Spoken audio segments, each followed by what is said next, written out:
Hey, back to my channel. ഞാൻ നിങ്ങളുടെ സ്വന്തം ഫില്ലി മച്ചാൻ. ഇന്ന് ഞാൻ സംസാരിക്കാൻ പോകുന്ന വിഷയം ബറോസ്. മലയാളത്തിൽ നമ്മുടെ പ്രിയങ്കനായ ലാലേട്ടൻ ആദ്യമായി സംവിധാനം ചെയ്ത ചിത്രം 40 വർഷത്തെ കരിയർ ലൈഫിൽ പുള്ളി ആദ്യമായിട്ട് ചെയ്തൊരു സിനിമയാണ് ബറോസ്. അപ്പോൾ അതിനകത്തെ വിശേഷങ്ങളാണ് നമ്മൾ സംസാരിക്കാൻ പോകുന്നത്.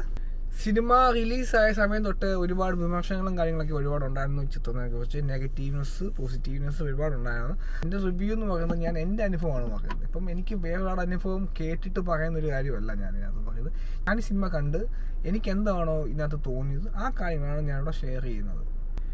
ഒരു സിനിമയാകുമ്പോൾ ആ സിനിമയ്ക്ക് നെഗറ്റീവ്സും ഉണ്ട്, പോസിറ്റീവ് ന്യൂസും ഉണ്ട്. അപ്പം ആദ്യം ഞാൻ പറയുന്നത് ഈ സിനിമയുടെ നെഗറ്റീവ്നെസ്സിനെ കുറിച്ചാണ്.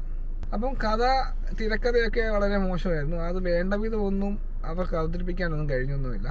അഭിനയിച്ച ആൾക്കാരാണെങ്കിലും നമുക്ക് അധികം പരിചയമുള്ള ആൾക്കാരൊന്നും ഉണ്ടായിരുന്നില്ല. അതിനകത്ത് ലാലേട്ടന്, പിന്നെ ആൻ്റണി പെരുമ്പാവൂര്, പിന്നെ ഒരു വ്യക്തിയും കൂടി മിന്നൽ മുരളിക്കകത്തൊക്കെ അഭിനയിച്ച ഒരു വില്ലൻ കഥാപാത്രം ചെയ്തൊരു വ്യക്തി ഉണ്ടല്ലോ, പുള്ളിയായിരുന്നു ഇതിനകത്ത് അഭിനയിച്ചത്. അങ്ങനെ 3 പേരെ എനിക്ക് അറിയുന്നുണ്ടായിരുന്നുള്ളൂ, ബാക്കി ആരെയും എനിക്ക് അറിയത്തില്ലായിരുന്നു. പിന്നെ ഡയലോഗ് ഒക്കെ നോക്കുവാണെങ്കിൽ അത്ര നല്ലതായിട്ടൊന്നും എനിക്ക് തോന്നിയൊന്നുമില്ല. അതുപോലെ ഈ ഒരു പടം വളരെ ഒരു സ്ലോ മൂവിങ് പടമാണ്.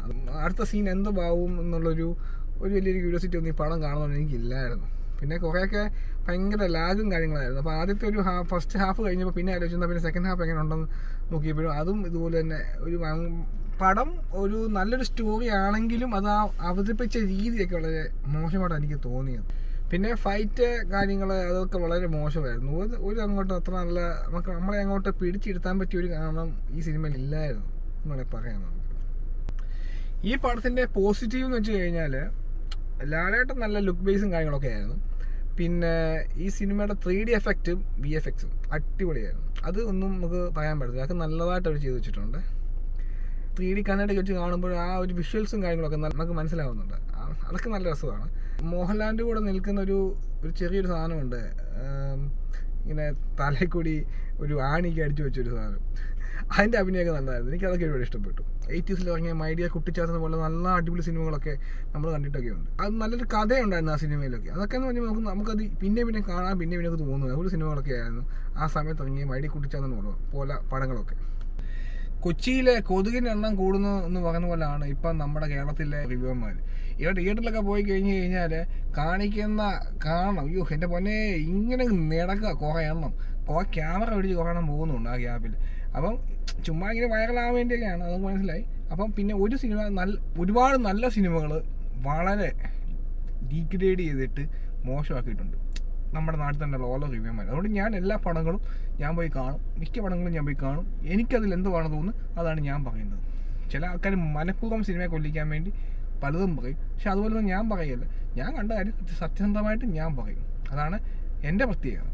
ഇപ്പം നമ്മളൊരു സിനിമ കണ്ടിട്ടുണ്ടെങ്കിൽ അതിനെക്കുറിച്ച് ഒരു ഡീറ്റെയിൽ ആയിട്ട് റിവ്യൂയുടെ ആവശ്യമൊന്നുമില്ല. നമുക്കത് എന്താണെന്നുള്ള ആ സാധനം കിട്ടിക്കഴിഞ്ഞ് കഴിഞ്ഞാൽ 1, 2, 3, 4 ലൈനിൽ അതങ്ങ് പറഞ്ഞ് അവസാനിപ്പിക്കുക. അത്രേ ഉള്ളൂ സിനിമയുടെ റിവ്യൂ എന്ന് പറയുന്നത്.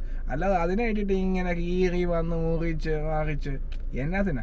ഒരു സിനിമ ചെയ്യുന്ന ആൾക്കാരുടെ കഷ്ടപ്പാടുകൾ നമുക്കറിയാം. എത്രമാത്രം കഷ്ടപ്പാടാണ് ഒരു പടം ചെയ്യുന്നത്. പല ആൾക്കാരുടെ വിയർപ്പും പിന്നെ അതോടൊപ്പം തന്നെ എത്ര ആൾക്കാരുടെ ചോറാണ് സിനിമ എന്ന് പറയുന്നത്, അതൊക്കെ നമുക്കറിയാം. അപ്പോൾ അതിനെ ഇട്ടിട്ട് ഇങ്ങനെ കീറി വെക്കേണ്ട കാര്യമില്ല. കൊള്ളാമെങ്കിൽ കൊള്ളാമെന്ന് പറയാം, കൊള്ളത്തില്ലെന്നും പറയാം.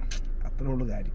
ഇപ്പം നമ്മളൊരു സാധനം പൈസ കൊടുത്തൊരു പ്രോഡക്റ്റ് വാങ്ങിക്കഴിഞ്ഞാൽ ആ പ്രോഡക്റ്റ് കൊള്ളത്തില്ലെന്ന് പറയാനുള്ള അവകാശം നമുക്കില്ലേ എന്നത് കണ്ടാൽ മതി. അതിൽ സിനിമാക്കാരും അതിന് കിടന്ന് വേണം ഉണ്ടാക്കേണ്ട കാര്യമില്ല. പിന്നെ റിവ്യൂ ചെയ്യുന്നത് വെച്ച് കഴിഞ്ഞാൽ അത് ഓരോ ആൾക്കാരുടെ താല്പര്യമായിട്ട് അവരൊക്കെ ചെയ്തോട്ടെ, അതങ്ങ് വിചാരിച്ചാൽ മതി. പിന്നെ റിവ്യൂ ചെയ്യുന്നതിന് സിനിമാക്കാർക്ക് ഭയങ്കര കണ്ണുകടിയാണ് റിവ്യൂ ചെയ്യുന്ന ആൾക്കാരെ കുറിച്ച്. അല്ലെങ്കിൽ പിന്നെ നിങ്ങൾ സിനിമാക്കാർ നല്ല സിനിമകൾ ഉണ്ടാക്കി ജനങ്ങളുടെ മുമ്പിലോട്ട് എത്തിക്കേ. നല്ല സിനിമയാണെങ്കിൽ ജനങ്ങൾ കൈയടിക്കും, അതല്ലാത്താണെങ്കിൽ വലിച്ചു കീറും. നല്ല പ്രോഡക്റ്റ് നിങ്ങൾ ഉണ്ടാക്കി കൊണ്ടെത്തിക്കുക. അപ്പോൾ ആ പ്രോഡക്റ്റ് ഞങ്ങൾ കാശ് കൊടുത്താണോ വാങ്ങുന്നത്. അപ്പോൾ ആ പ്രോഡക്റ്റ് ഞങ്ങൾ കാശ് കൊടുത്ത് വാങ്ങുമ്പോൾ അതിൻ്റെ നിലവാരം നിങ്ങൾ മോശപ്പെട്ടതാ ചെയ്ത് വെക്കുന്നെങ്കിൽ അത് ഞങ്ങളെ ബാധിക്കും. ലാലേട്ടൻ അങ്ങനെ കാണാൻ ഒരു നല്ലൊരു കഥ കേട്ട് നന്നായിട്ട് ചെയ്യാൻ നോക്കും. ഞങ്ങളെപ്പോലുള്ള ആരാധകർക്ക് അതൊക്കെയാണ് വേണ്ടത്. ആ പഴയ 90s കാണുന്ന ലാലേട്ടനെ ആണ് ഞങ്ങൾക്ക് താല്പര്യം. അപ്പം അതനുസരിച്ച് നമ്മുടെ പ്രായം നമുക്ക് അന്നത്തെ ആ ഒരു ഇത് കിട്ടത്തില്ലായിരിക്കും ഇന്ന് നമുക്ക്. പക്ഷേ എന്നാലും അതുപോലെ അനുസരിച്ചുള്ള കഥകൾ, നല്ല സ്ട്രോങ് ആയിട്ടുള്ള കഥാപാത്രങ്ങൾ ചെയ്യാൻ ശ്രമിക്കും. അതൊക്കെയാണ് ഞങ്ങൾക്ക് വേണ്ടത്. 2025 നല്ലൊരു വർഷമായിരിക്കട്ടെ. ഈ പുതുവർഷത്തിൽ നല്ല സിനിമകൾ ഒരുപാട് വരാനിരിക്കുന്നുണ്ട് ലാലേട്ടൻ്റെ. അപ്പം അതെല്ലാം നന്നായിട്ട് വിജയിക്കട്ടെ എന്ന് ആശംസിക്കുന്നു.